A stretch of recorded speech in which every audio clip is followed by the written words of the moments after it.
인사하겠습니다. 안녕하십니까? 지금은 인터넷 시대라고 할 수가 있겠습니다.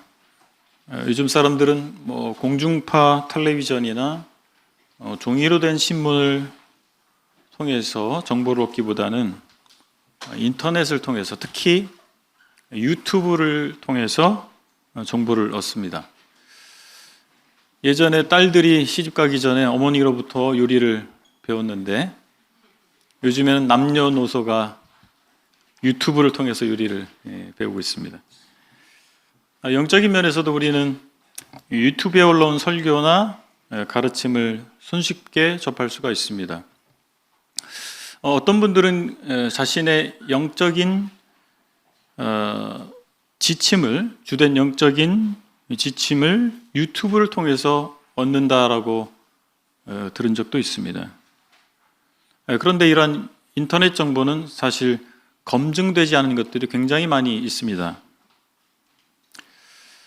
그래서 우리가 이런 인터넷 세상에 살고 있기 때문에 영적인 면에 있어서도 그런 인터넷을 통해서 다양한 가르침을 접할 수가 있고, 그 가운데서 사실은 검증되지 않았거나 또는 위험한 것들이 있을 수 있다는 사실을 유념해야 될 것입니다.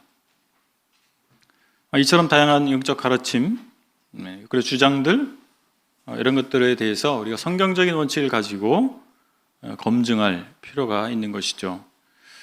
오늘은 요한일서 강의 8번째 시간으로 요한일서 4장 1절로 6절을 통해서 영을 분별하라 라고 하는 권고를 살펴보길 원합니다. 먼저 요한일서 4장 1절을 제가 읽겠습니다. 사랑하는 자들아, 영을 다 믿지 말고 오직 영들이 하나님께 속하였나 분별하라. 많은 거짓 선지자가 세상에 나왔음이라. 먼저 우리는 성경적이라고 주장하는 가르침들에 대해서 하나님께 속한 가르침인지 분별해야 됩니다. 어떤 사람이 성경에 대해서, 또 하나님에 대해서, 예수님에 대해서 말한다고 해서 곧 그 사람이 하나님의 자녀다, 이렇게 말할 수가 없습니다. 우리는 영들이 하나님께 속했는지 시험해 봐야 됩니다. 그것은 다른 복음을 가르치는 사람들이 교회 역사 가운데 지속해서 있어 왔고 지금도 있기 때문에 그렇습니다. 요한은 사람들 속에 역사하는 영적 존재의 실체에 대해서 요한 일서 수신자들이 파악할 것을 요구하고 있습니다. 다른 복음이라고 하는 것은 그냥 세상의 어떤 철학자들인지 이거나 어떤 다른 학문을 하는 사람들에 의해서 시작되지 않습니다. 어떤 영적 존재로부터 비롯돼서 그 영향을 받은 사람들에 의해서 유포되고 있다는 사실입니다. 우리 시험이란 말을 여러 의미로 사용할 수 있겠지만, 헬라어에서 사용되는 시험이라고 하는 단어는 어떤 금속의 순도를 분석한다라고 하는 그런 의미를 가지고 있습니다. 기금속을 얘기할 때, 금 같은 경우 얘기할 때 14K, 24K 이런 얘기를 하지 않습니까? 그 순도를 이야기하는 지표입니다.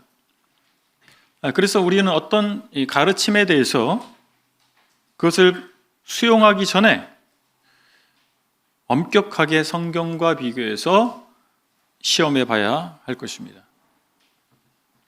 마지막 때의 특징 중에 하나는 무엇이 진리인지 분별하기 어려울 뿐만 아니라 경건을 이익의 재료로 삼는 사람들이 나타날 것을 바울은 디모데전서에서 권고해주고 있습니다.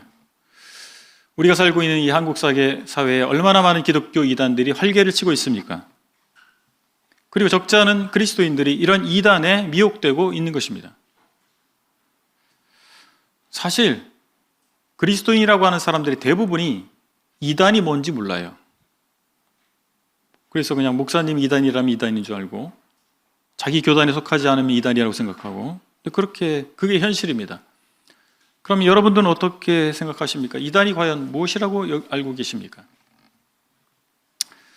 바른 기준을 우리가 확립하지 못하면 이단이 뭔지 몰라요. 이단의 가르침이 접근해 옴에도 불구하고 그것이 이단인지 모르기 때문에, 잘못된 가르침인지 모르기 때문에 미혹되는 것입니다. 1차적으로는 성경교사들의 책임이 있습니다. 하나님의 말씀을 대언하거나 가르치는 사람들이 잘 분별해서 가르치고 체계적인 가르침을 통해서 회중들의 분별력을 키워놔야 됩니다. 그냥 말랑말랑 감동이 되는 듣기 좋은 가르침을 해서 회중을 모을 것이 아니라 무엇이 성경에서 말씀하고 있는 바른 분별인가, 바른 기준인가라고 하는 것을 성경교사들이 지속적으로 힘을 다해서 가르쳐야 될 것입니다. 뿐만 아니라 성도 각자가 분별력을 키우려고 하셔야 돼요. 그냥 어제와 오늘이 다를 바 없는 그냥 교회 왔다 갔다 하는 그런 신앙생활, 여러분은 그렇게 하시리라고 생각하지 않지만 그럴 것이 아니고 정말 성경에서 말하는 진리가 무엇인가에 대해서 계속해서 검증하고 내 자신의 분별력을 키워가야 될 것입니다. 그러기 위해서 우리에게 필요한 것은 체계적인 성경 공부입니다. 우리 교회는 기독교 신앙의 근본 진리에 대해서, 근본 교리를, 그리고 기본적인 그리스도인의 삶에 대해서 공부하는 반이 있습니다. 무슨 반입니까? 디모데 성경반이 있습니다. 그래서 성인이 된 모든 형제자매들, 그리고 침례를 받은 모든 형제자매들, 그리고 다른 지역교회에서 섬기다가 오신 형제자매님들 모두에게 이 반에서 공부할 것을 권하고 있습니다. 그리고 좀 더 수준이 있는 공부반이 있어요. 에스라 사경회라고 좀 더 수준이 있는 공부반이 있습니다. 여기에서도 물론 신학교 수준은 아니겠지만은 그래도 지역교회에서 일반적으로 가르쳐주는 그냥 단순한 성경 공부가 아닌 조금 더 심화된 성경 공부를 할 수 있는 프로그램을 운영하고 있습니다. 이런 기회를 잡으시기 바랍니다. 우리 교회는 교육이 잘 돼 있다, 교육 시스템이 잘 돼 있는 교회라고 알려져 있더라고요. 사실 그런지 모르겠습니다만 소문난 잔치에 먹을 것 없다는 그런 말이 우리가 유념해야 되죠. 그런데 어쨌든 간에 여러분들이 이 교회에 소속됐다고 해서 저절로 분별력이 생기겠습니까? 그렇지 않습니다.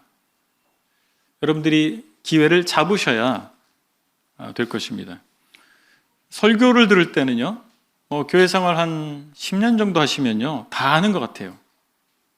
다 아는 얘기들 설교를 통해서 듣고 계신다고 생각하시잖아요. 그렇지만 거짓 교사들이 아주 짜임새 있는 방식으로 접근해서 공략해 들어오면요, 그걸 분간하지 못하고 미혹되는 경우가 종종 있습니다. 야수가 무리에서 떨어져 나온 동물을 공격하잖아요. 무리 중에 있는 그 가운데 있는 동물을 공격을 할 수가 없어요. 무리에서 떨어져 나와 있는 그런 동물을 공격합니다. 먹잇감으로 삼습니다. 우리가 교회의 교제권 안에 있지 아니하면 마치 무리에서 떨어져 나온 동물이 야수의 공격의 위협에 노출되듯이 사탄과 거짓 교사의 가르침에 노출되게 됩니다. 그 약물이인 교회에서 벗어나지 마세요. 나는 잘 약물이인 교회 안에 있습니까? 예배 늘 참석하고 있습니다. 그것만으로 전 충분치 않다고 생각합니다. 예배에 참석했다가 그냥 돌아가요. 그것이 약물이 있는 것일까요? 교제권에 있는 의미일까요? 저는 그렇지 않다고 생각합니다. 예배에 참석하는 건 기본입니다. 예배에 참석하실 뿐만 아니라 형제 자매님들과 교제하셔야 돼요. 궁금한 것이 있으면 물어보시고 어떻게 그리스도인이 삶을 살아가는 것인지 서로의 삶의 방식을 나누고 그래서 서로 배우는 것입니다. 그리고 검증된 성경 교사를 통해서 배우기를 중단하지 마시기 바랍니다. 그리고 뭔가 그럴싸한 새로운 가르침을 접하시게 되면 교회의 교사들과 성경 교사들과 상담을 하셔야 돼요. 확인해 보셔야 됩니다. 그리고 목회자들에게 그 사실에 대해서 물어보셔야 됩니다. 그렇지 않고 그냥 뭔가 새롭고 신기하니까 계속 빠져들게 되다 보면 나도 모르게 다른 사람이 되어 있을 수가 있습니다. 2절과 3절을 제가 또 읽겠습니다. 요한일서 4장 2절입니다. 이로써 너희가 하나님의 영을 알지니 곧 예수 그리스도께서 육체로 오신 것을 시인하는 영마다 하나님께 속한 것이요 예수를 시인하지 아니하는 영마다 하나님께 속한 것이 아니니 이것이 곧 적그리스도의 영이니라. 오리라 한 말을 너희가 들었거니와 지금 벌써 세상에 있느니라.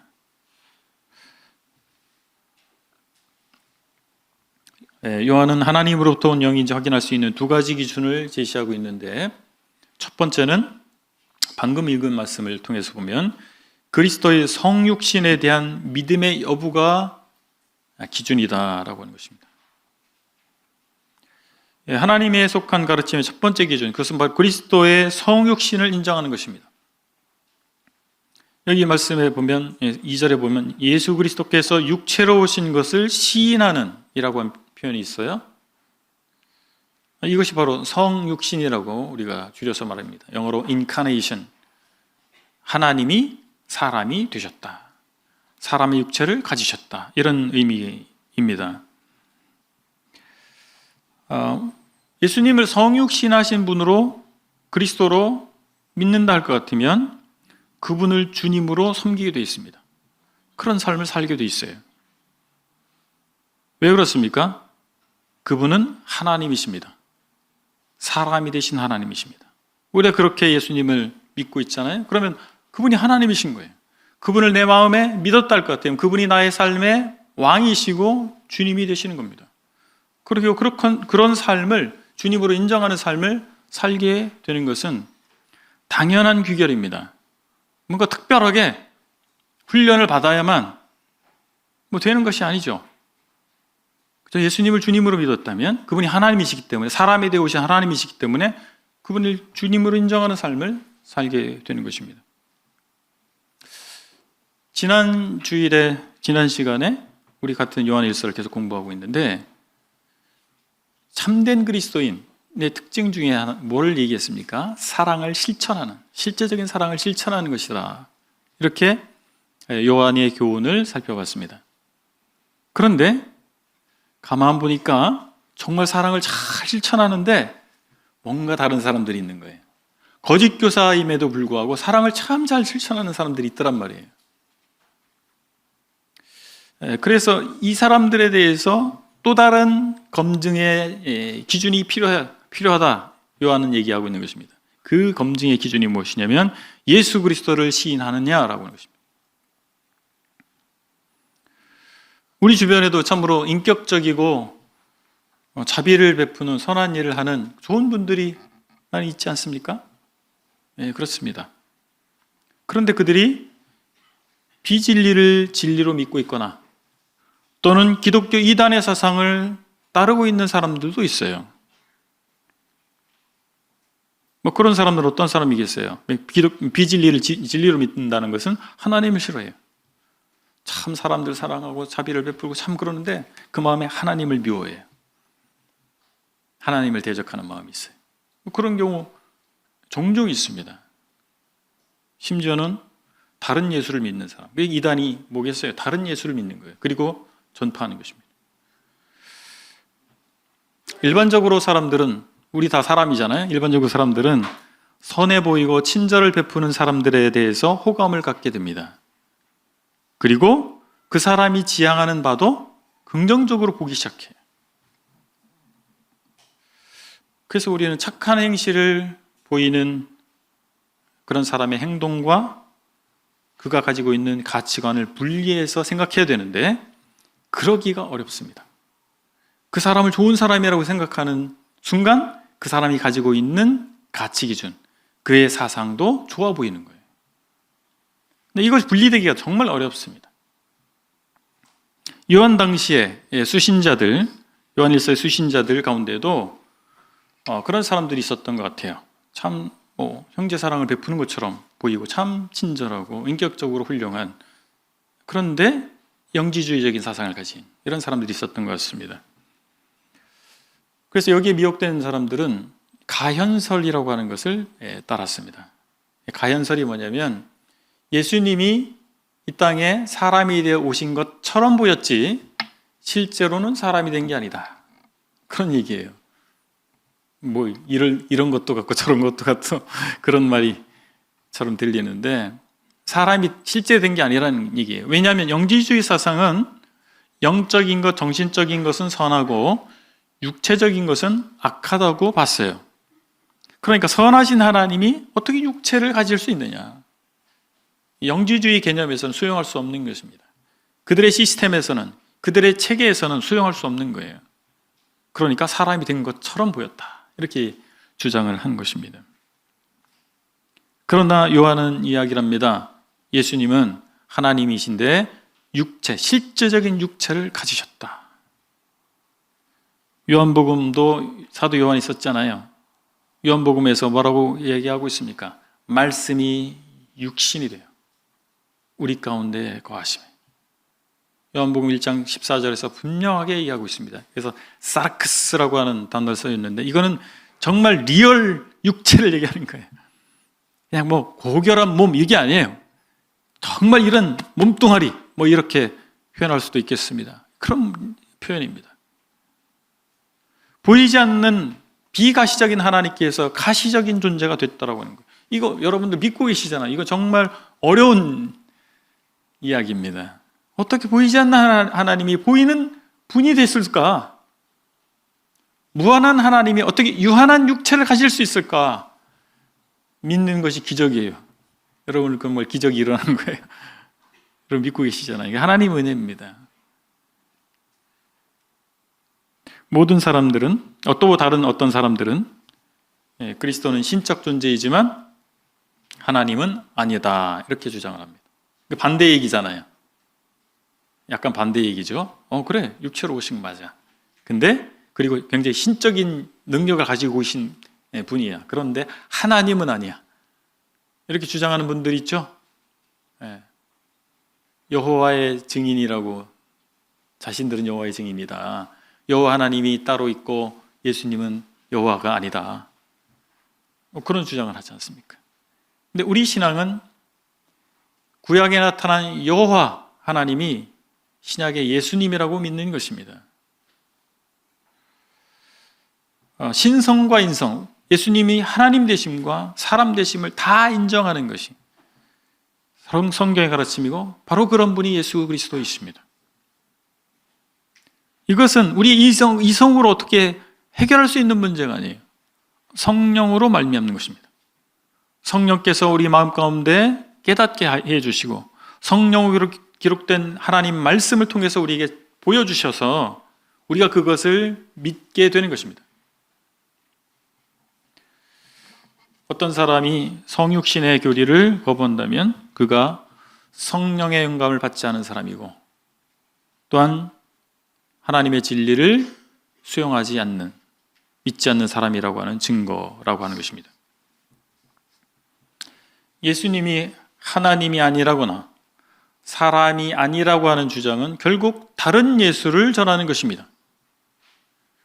영생은 요한복음 17장 3절에서 유일하신 참 하나님과 그 보내신 자 그 아들 예수 그리스도를 믿는 것입니다. 아는 것입니다. 그 17장 3절에서 아는 것이라고 표현되어 있잖아요. 뭐 다른 말로 믿는 것이다, 아는 것이다. 그렇게 말할 수가 있는데 그냥 다른 예수를 얘기하는 거예요. 그래서 영생을 얻을 수가 없는 것입니다. 성경에서 말씀하고 있는 예수 그리스도를 제대로 알지 못하면 영생과 무관한 자가 되는 것입니다. 그렇다면 예수님께서 왜 하나님이시면서 동시에 사람이셔야만 했을까요? 우리의 구원자가 되시기 위해서 그렇습니다. 무죄하고 무한한 생명이 지불되어야만 온 인류의 죄값이 치러질 수 있기 때문에 하나님은 무죄하신 분이십니다. 그리고 무한한 생명이십니다. 그 가치가. 근데 하나님으로서는 죽으실 수가 없어요. 생명을 내어놓을 수가 없습니다. 그래서 생명을 내어놓을 수 있는 사람이 되신 것이죠. 그래서 하나님 되심과 사람 되심에 어떤 하나도 포기할 수 없는 것입니다. 우리의 구원자가 되시기 위해서. 그래서 그러한 예수 그리스도께서 우리의 죄를 사하실 수 있는 것입니다. 사탄은 자기 사람들을 활용해서 가짜 예수를 전하게 합니다. 그리고 가짜 성령 체험을 유포하고 있는 것입니다. 사람들이 가짜 예수를 믿게 되면 그는 구원에 이를 수 없습니다. 그럴듯해 보이잖아요. 이 세상은 악한 영들에 의해서 지배당하고 있다고 하는 것이 성경의 일반적 가르침입니다. 저 여러분들이 살고 있는 이 세상은 악한 영들이 활동하는 무대입니다. 그래서 본질상 하나님을 알 수가 없어요. 하나님의 은혜가 아니면, 하나님의 역사하심이 아니면 하나님을 알 수가 없습니다.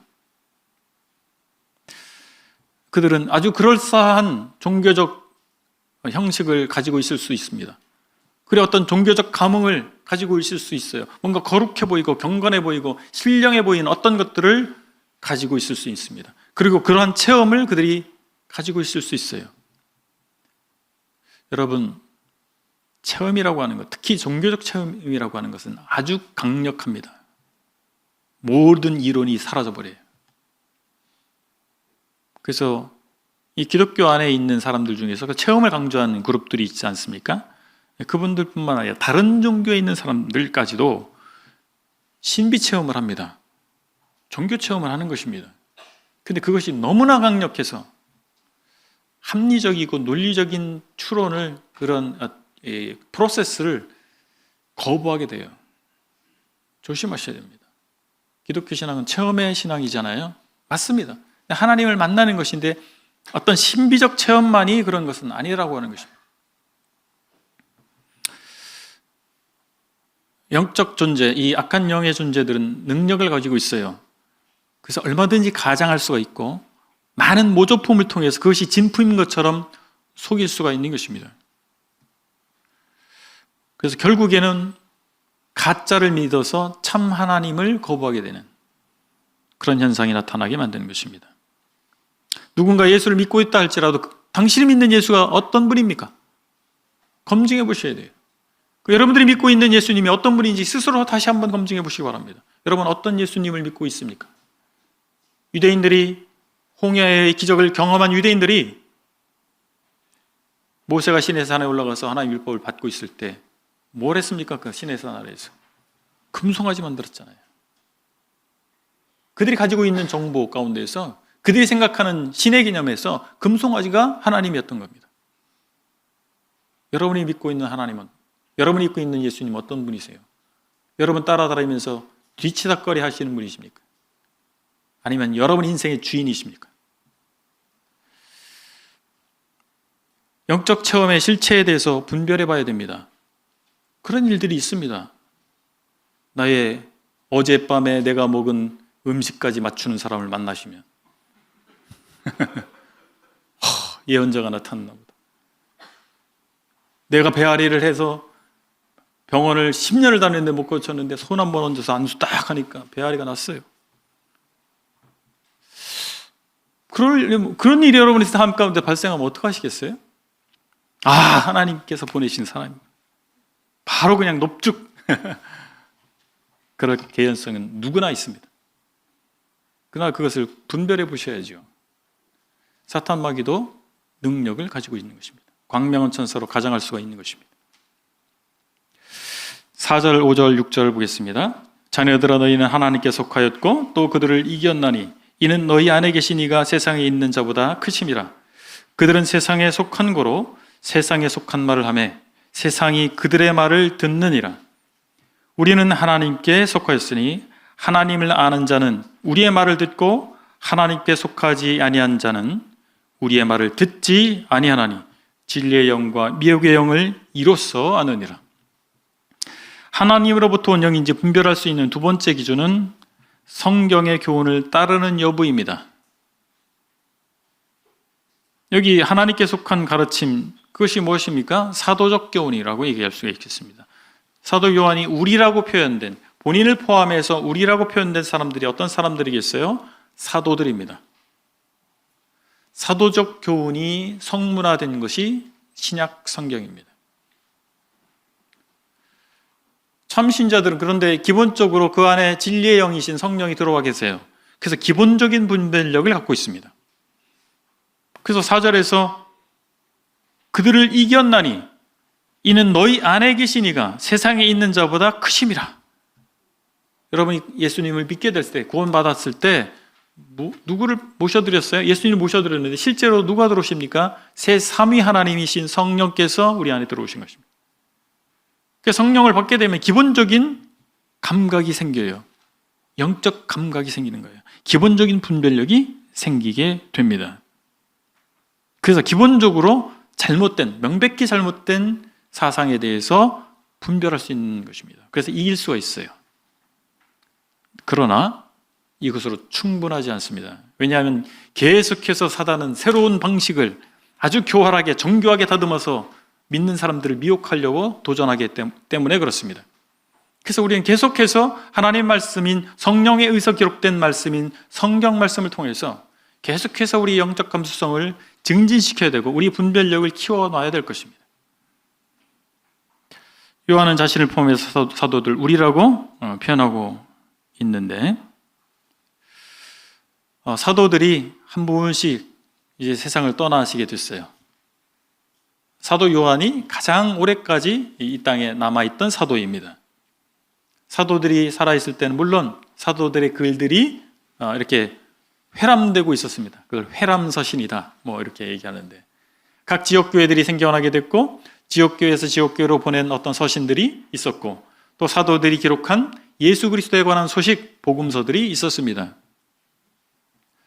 그런데 이분들이 돌아가시는 거예요. 이분들이 살아계실 때는요, 그런 어떤 문서화된 글뿐만 아니라 그분들의 직접적인 증언이 굉장히 강력한 역사를 하고 있었어요. 근데 한 분씩 돌아가시네요. 그러니까 이분들의 글들을 잘 정리할 필요가 생긴 것입니다. 구약 성경은 이미 성문화되어 있었어요. 예수님 오시기 전에 유대인들에 의해서 하나님의 말씀으로 구약 39권이 정립되어 있었습니다. 그런데 예수께서 이 땅에 오셔서 천국 복음을 전하셨잖아요. 그리고 십자가에 달려 죽으시고 부활하심을 통해서 이 땅에 오신 목적, 바로 인류 구속의 완성을 이루신 것입니다. 그러한 예수 그리스도를 말미암아 주어진 새로운 계시, 그리고 그 예수님의 제자들을 통해서 계속 이 새로운 계시가 증언이 됐는데, 바로 이런 새로운 계시가 기록되게 됐는데 그것을 수집 정리할 필요가 생긴 것입니다. 그리고 암묵적으로 초대교회 당시에 많은 교회들에서 오늘날의 27권에 해당하는 이런 새로운 계시의 문서들을 공유하고 있었습니다.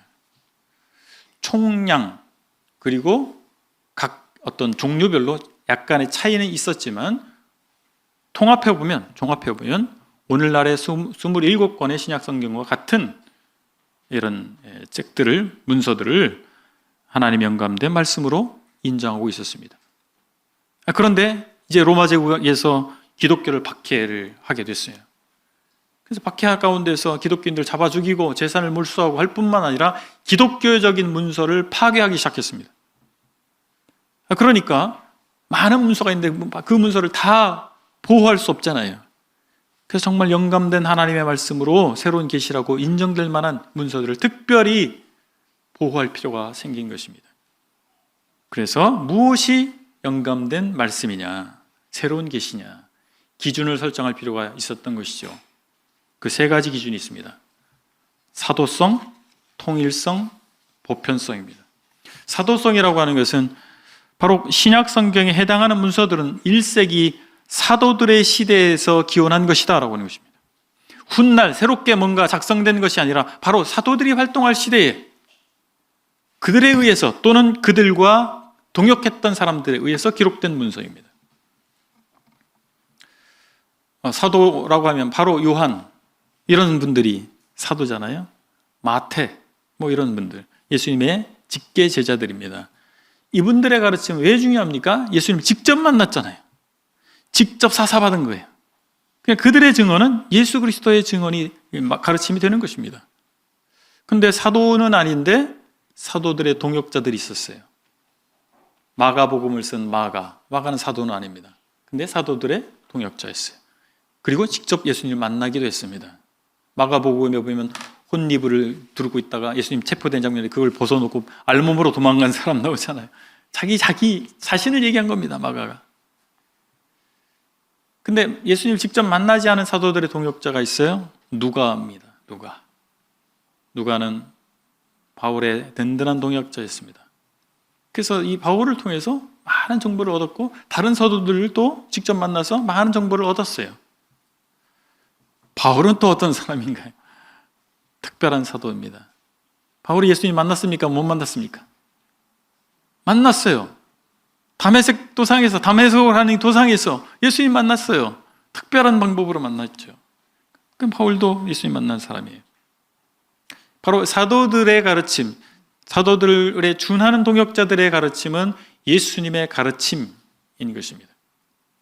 그 다음에 통일성이 있는데 신약 성경의 문서들이 제시하는 교리와 윤리가 일관되다라고 하는 것입니다. 통일되다라고 하는 거예요. 서로 상충되지 않습니다.